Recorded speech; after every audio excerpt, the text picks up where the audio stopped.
Halo Sobat Obsesi, selamat siang. Selamat siang. Sobat Obsesi Indonesia. Mudah-mudahan jadi dunia. Amin. Amin. Apa kabar Pak Hidayat? Alhamdulillah sehat.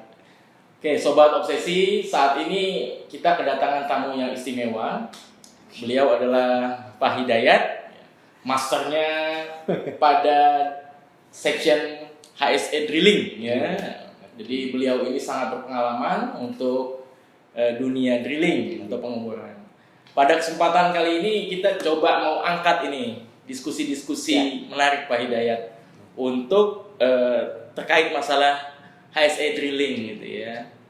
Nah ini sebelum kita maju ke pertanyaan berikutnya, ini untuk Pak Hidayat sendiri kenapa Pak memilih Kenapa dunia dunia drilling? drilling ya? Tapi pertama mungkin kalau dibilang expert, banyak lah Pak expert ya. Masih banyak senior-senior saya lah. Ya. Jadi kalau dibilang expert mungkin enggak, tapi entusias lah. Baik. Safety enthusiast untuk di drilling. Mungkin itu sih ya Pak, yang pertama. Terus kalau kenapa drilling, sebenarnya drilling itu sangat menarik ya. Kalau kita bicara safety di drilling, kita bicara suatu pekerjaan. Ini secara umum dulu nih Pak, karena nanti drilling ada di migas, ada drilling di tambang, di mana-mana. Itu kita akan berada di sebuah tempat yang biasanya remote, biasanya jauh dari mana-mana. Kemudian yang kedua ya kita inilah menikmati alam. Itu mungkin salah satu yang menyebabkan menyebabkan saya bertahan di drilling, karena memang kita sering berpindah-pindah tempat, berpindah-pindah proyek, lokasi, dan rata-rata itu di alam bebas yang memang masih sehat, masih bersih gitu. Jadi kalau dari sisi saya pribadi menjaga kesehatan sih Pak ya. Jadi selain bekerja, Ya, kita jaga kesehatan dan gak kenal macet Pak. Datang pulang itu udah bebas lah dari macet. Oke Pak, jadi kita tadi Pak Hidayat bilang ya, jadi drilling itu ada di migas, Ya, tapi betul. yang coba kita angkat di sini adalah drilling pada dunia pertambangan, khususnya mineral, Ya. gitu ya. Nah ini apa yang membedakan HSE, manajemen HSE, strategi-strategi HSE di dunia drilling dan di dunia HSE secara umum? Secara umum. Kalau kita bicara tambang, terutama kita bicara drilling itu di fase-fase awal, jadi fase-fase mereka eksplorasi. Setelah mereka melakukan pemetaan dengan heli, kemudian habis itu banyak proses lah ya di geologisnya sendiri, sampai mereka harus tahap pemutusan mengetahui cadangan. Itu di awal. Nah, yang membedakannya kalau kita bicara safety pertambangan ya, safety pertambangan dengan safety yang di drilling yang di pertambangan, kita bicaranya salah satunya tadi untuk masalah kedaruratan Pak. Karena kan ini bisa kita seperti di awal, kita di remote area, kita jauh dari mana-mana. Jadi bagaimana kita bisa mengelola golden times-nya ini benar-benar terjaga dengan baik. Itu dari sisi kedaruratan. Dari sisi yang kedua yang terpenting, bagaimana kita bisa preventif nih. Manpower-nya itu nggak akan banyak. Biasanya drilling manpower-nya nggak akan banyak, paling 3-4. Jadi seharusnya bisa lebih dikelola.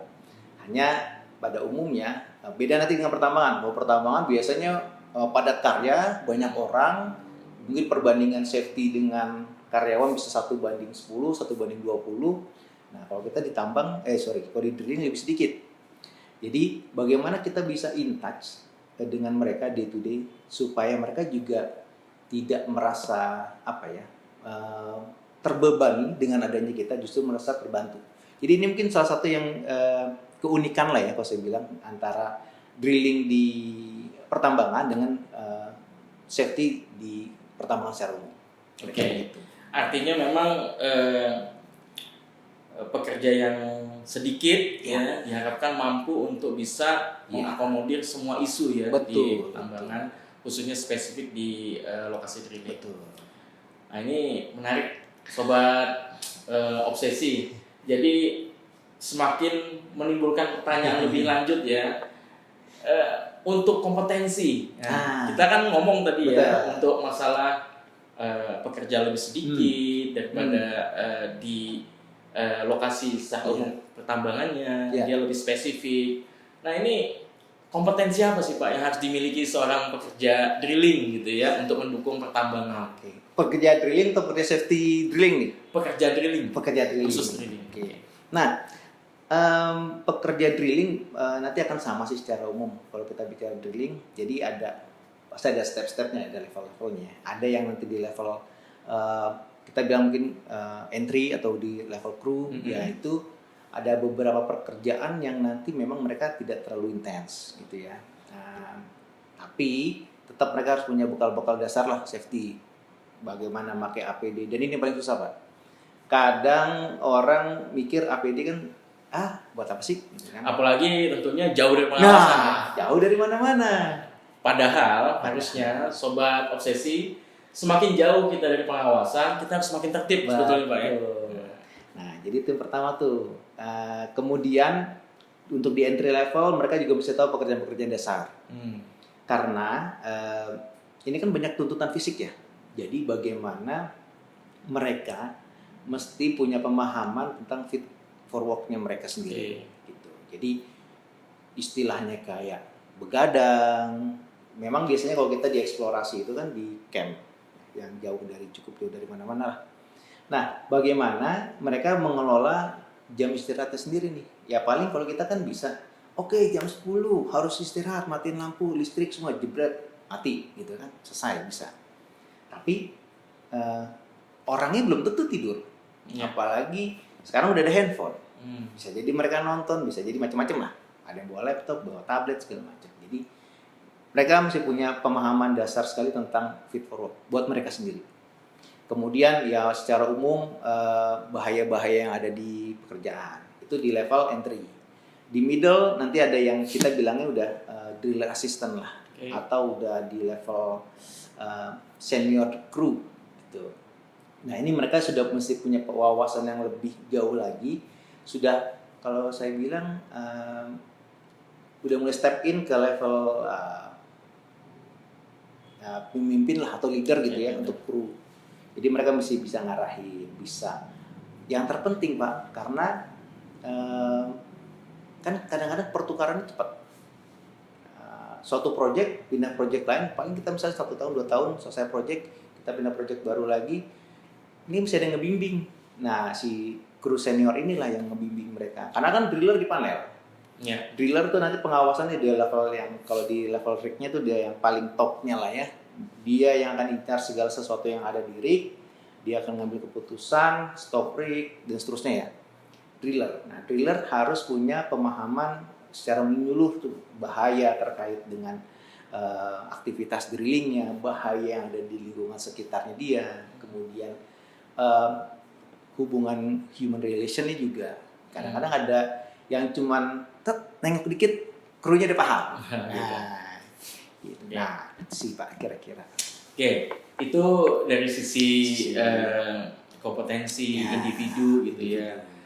Ini kita juga tentunya mau tahu gitu ya, sobat obsesi di sini mau lebih paham. Kira-kira dalam sebuah operational drilling ya atau pengeboran ya, itu minimum untuk program K3-nya apa yang harus disiapkan oleh perusahaan?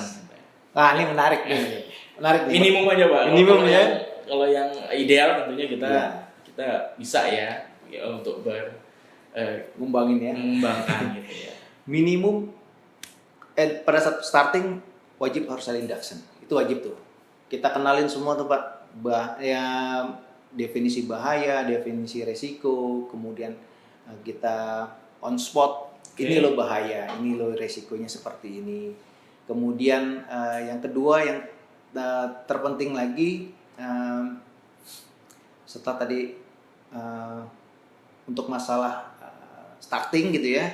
Nah mereka itu harus belajar untuk beraktivitas sehingga nanti pada waktunya itu udah kayak otomatis. Dan ini mesti paham nih dari awal mesti ngikutin standar prosedur yang berlaku. Misalnya mau cabut pipa, kan tadi dikenalin bahayanya nih. Prosesnya kayak gimana sih cabut pipa? Cabut terus, dan itu harus diikutin dan itu harus dipatuhi. Karena banyak kejadian dari pengalaman saya di drilling, pada saat ada penyimpangan dari prosedur yang sudah kita buat, potensi untuk terjadinya kecelakaan lebih besar. Ya. Gitu. Menarik Pak ya, prosedur. Artinya prosedur juga secara spesifik dikenalkan ya, ditrainingkan oleh perusahaan. Oke. Induction, pengenalan prosedur. Pengenalan prosedur. Nah, setelah induction, pengenalan prosedur, kita harus meyakinkan mereka melakukan dengan cara mentoring. Oke. Maka tadi kita punya kru senior. Kru senior inilah yang nanti day to day-nya mereka akan memperhatikan, karena kan mereka dianggap sudah paham keseluruhan prosedur dan sudah terbiasa melakukannya. Mereka akan mengkontrol dari teman-temannya ini, sehingga nanti setelah mereka paham, kerjaan itu akan jauh lebih efektif, efisien, karena semua sudah tahu nih harus berada di posisi mana, kemudian yang dilakukan apa, kemudian setelah itu mesti bagaimana, itu jelas. Oke. Artinya kita induction, pengenalan prosedur, mentoring gitu ya. Tapi tentunya juga kita sebelum memulai perlu melakukan risk assessment Pak ya. Pasti. Oke, risk assessment. Ini sobat obsesi. Jadi kita penting sekali melakukan risk assessment atau analisa risiko sesuai dengan pekerjaan kita, proses bisnis kita. Tetapi yang paling penting adalah risk assessment ini harus dibuat oleh tim ya Pak ya. Betul. Oke. Betul. Jadi oleh tim supaya bisa sama-sama mengetahui, sepakat tindakan koreksinya untuk mencegah kecelakaan kerja, penyakit akibat kerja, juga kerusakan lingkungan. Betul. Oke, sekarang kita mau tanya ini. Untuk di dunia drilling, resiko apa yang paling terbesar menghantui ya. untuk kegiatan drilling, dan kecelakaan apa saja sih Pak yang sering terjadi di drilling itu? Resiko terbesar itu di pinch point, titik jepit. Itu yang paling sering terjadi. Kemudian yang kedua adalah drop object. Dan ketiga, kalau kita bilangnya underpower tools. Jadi peralatan yang seharusnya tidak, atau peralatan yang diberikan tenaga, entah hidrolik ataupun dari mekanik, itu harus pneumatik, mekanika, hidrolik itu ya. kadang bisa jadi tidak terkontrol penggunaannya atau salah penggunaan. Itu beberapa kasus sih. Tapi tiga inilah yang untuk day to day di drilling ini yang paling besar, yang paling sering terjadi. Yang paling sering terjadi memang kalau di dunia pertambangan kita banyak sering melihat pekerjaan drilling itu satu ruas yang suka ada yang hilang gitu ya. Nah, itu mungkin karena kecelakaan kerja gitu ya pada saat aktivitas dia dilakukan. Nah, selanjutnya kita sudah tahu insiden itu berisiko tinggi akan terjadi gitu ya. Pencegahannya tentunya dengan yang tadi Pak Hidayat sebutkan, induction, kita mengenalkan prosedur ya. Lalu juga mentoring, risk assessment.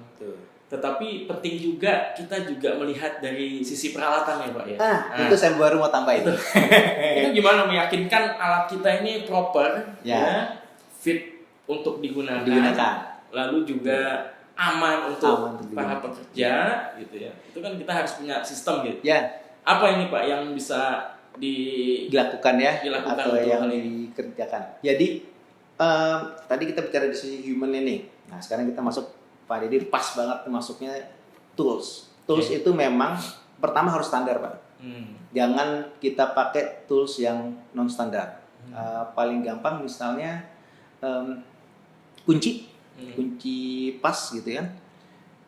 Kadang-kadang kan juga banyak kunci pas yang istilahnya abal-abal ya. Ya paling nggak kita memang pakai kunci pas yang kualitasnya udah jelas. Gitu. Kemudian dari sisi peralatan, jadi mulai dari awal tuh Pak, pada saat kita beli pemilihan memang harus peralatan yang standar. Kunci pipa, kunci pas, kemudian berbagai macam peralatan yang kita gunakan memang harus standar. Termasuk kita juga ada sling kan, itu juga harusnya sling yang memang memenuhi rating yang diminta. Terus setiap hari kan kita ada pre Restart ya. start check. Ya, betul. Nah, itu harus tuh dikerjain di awal shift sebelum kita mulai. Tools apa yang akan kita gunakan harus kita periksa. Jadi kadang ini yang dulu sih ya, dulu pernah sering terjadi kunci pipa itu sampai melengkung. Nah, nanti kita masuk nih. Jadi restart, mereka udah temukan kunci pipa melengkung, tetap dipakai. Padahal kan itu artinya udah ada stres yang berlebihan yang potensi si kunci pipanya bisa patah. Ya. Gitu. Kemudian dari sisi unitnya sendiri Pak, wajib nih ada service hours. Oke. Per berapa jam sesuai dengan ketentuan. Ada kalau saya nggak salah 250. Maintenance 500. report ya. Oke, Maintenance nanti report untuk alat maintenance record terjalan. Kemudian kita harus ada ada satu yang kelewatan di awal setelah kita beli ada commissioning juga sih. Oke. Itu penting tuh. Sama seperti kita mau mulai ditambang kan, harus ada commissioning, pastiin bahwa memang si peralatan berfungsi. Jadi setelah di tahap awal pembelian yang benar, di tahap pengujian atau pengecekan yang benar, penggunaan sehari-hari dengan pre-start check, kemudian nah kalau sudah aus alatnya ganti. Oke. Ini yang sering terjadi kayak tadi nih, kunci pipa sudah bengkok, kemudian kunci cup udah bautnya lepas diketik pakai kawat. Nah ini yang kadang-kadang beresiko untuk menyebabkan pinch point kah, menyebabkan tersangkut, menyebabkan yang bisa menimbulkan potensi yang lebih besar lah untuk kecelakaan muncul. Ya, jadi fungsi peralatan itu memang sangat penting ya Sangat untuk kita jaga ya. Sangat. Commissioning juga dengan daily-nya. Ya. Lalu maintenance record-nya juga kita Betul. terus evaluasi terus. Betul.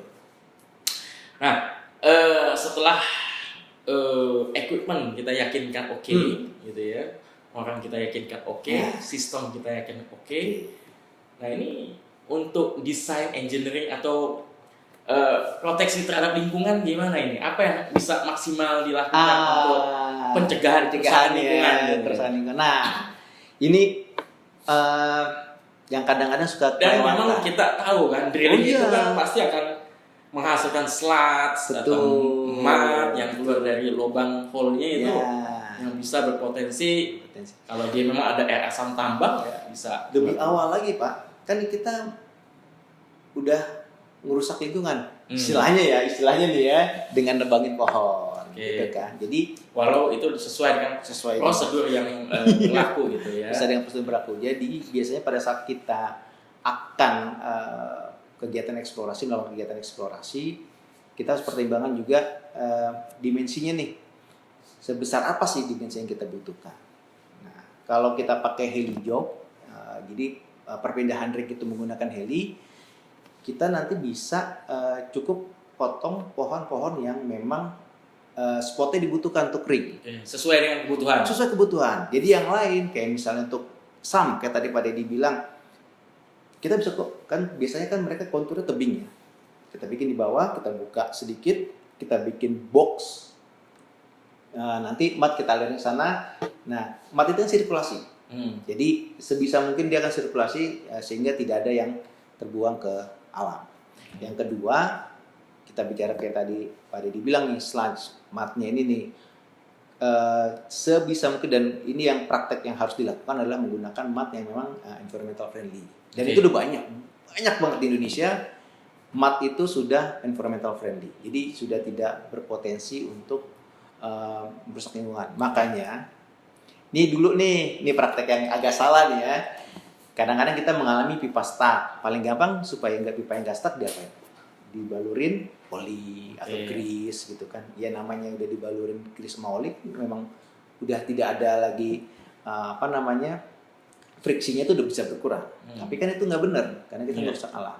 Jadi sekarang ada namanya grease rod, itu yang dibuat dari sawit.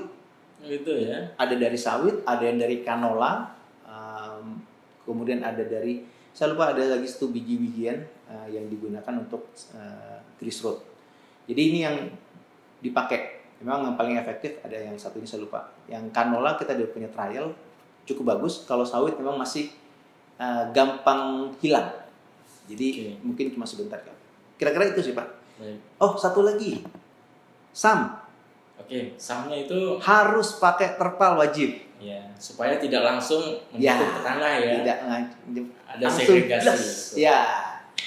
Nah, itu juga perlu dijaga stabilannya Harus. supaya nggak tumpah kemana-mana, Betul. sobat obsesi. Betul, Jadi betul. memang dunia pertambangan itu memang ada aktiviti atau kegiatan yang bersentuhan langsung dengan Ya. alam, yang berpotensi melukai atau merusak alam. Tetapi jika kita bisa melakukan mitigasi dengan jenis-jenis bahan yang Bahannya. environmental friendly gitu ya, kita bisa Ya. ikut menjaga alam. Tetapi jangan lupa juga biasanya ya sesuai dengan prosedur yang berlaku dari eksplorasi itu, dari lokasi-lokasi eksplorasi yang sudah ditinggalkan itu harus ditanami kembali.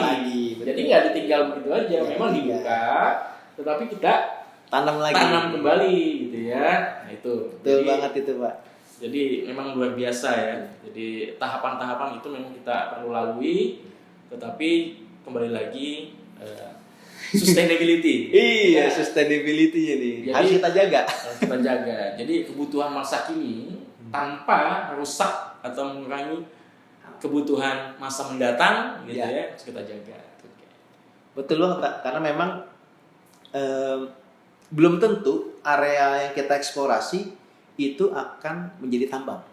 Ya, Jadi setelah selesai semua kegiatan eksplorasi ya kita balikin dulu semua. oke. Setelah dieksplorasi tidak Ya. semua yang tambah Belum karena tentu tergantung semua. cadangannya, Tergantung. ada nggak, ketemu nggak gitu. Ketemu nggak? Kalau nggak ketemu mau ngapain gitu Iya, kan? mau ngapain? Oke Pak, sebagai penutup ya. Ya. Jadi saran dan pesan apa nih untuk sobat obsesi yang ingin Di drilling ya. jadi drilling ya, terutama untuk K3 teman-teman sobat obsesi untuk ikut dalam dunia K3 khususnya di drilling. Apa ini? Dengan dunia yang begitu remote, menantang, Iya. sepertinya perlu ada motivasi dari Motivasi. Pak Hidayat nih. Pertama kita biasanya title kita kan safety, kemudian health dengan enviro. Jadi memang ini kita mesti juga orang yang memang mencintai alam.